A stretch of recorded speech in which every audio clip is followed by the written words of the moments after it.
All right, we're going to talk a little bit about triangulation, this idea of, well, the way forces are often triangulated, or you can find chunks of a pattern as triangles. If I've kind of named these,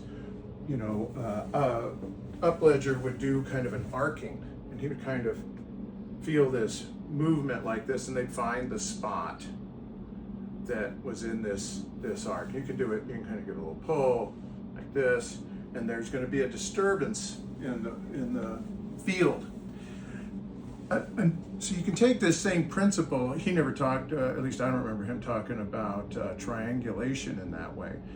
But this principle, if I take two, I think of this as like a wishbone, not just because it's at the collarbone, but actually the way that you have two leading to a single point, much like a wishbone. So, or a dowsing rod, if you know what that is. So if I just put gentle pressure in each of the AC joints here, I get a third spot here. Now, I could either check this spot, or I could even just work with this triangulated pattern. So that's one. I think that is wishbone. Another one that I call this one the lurker, because if you're scanning the body and you find a spot, it's easy to, if you listen with your hand, you'll find a second spot. It's pointing to it, or there's a line of tension that connects it.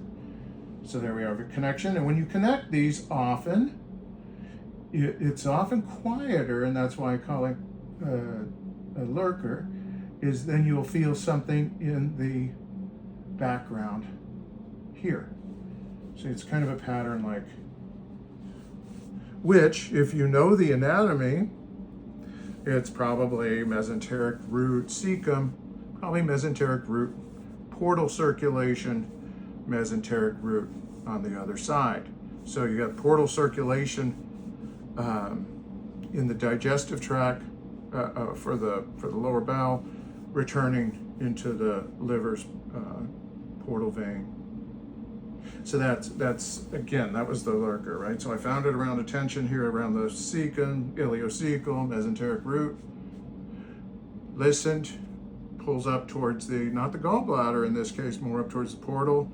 I connect those two in the distance, or in the kind of not as loud. There's a third spot here. You can kind of connect them. And indeed, when I connect them, I feel them move together, kind of sync up. Shows me that they have a relationship, so to speak. So that's the lurker. The other one, and you always see this in, this is more classic kind of fulcrum, is if I bring a force in, I just come in and lift. So I'm putting a fulcrum in. This is a real traditional fulcrum. And my hand becomes kind of a pedestal for the two, kind of like the old scales, right? So where are the dishes for the scale? And in this case, here's my hand on the back side here. And I feel the right shoulder, and I feel the left hip. Now, just because we've just seen the sequence, interesting, it was the right shoulder when we triangulated here. It was a little more around maybe some venous circulation here. And again, we had something over on the venous return. This was primary, but from here, I feel this kind of cross pattern to begin with. So you get this kind of, what I think of as a scale. You bring in this, and you start to feel the body's myofascial system, if you want to say it that way, find a resting point, and then it'll begin to change. So that's good.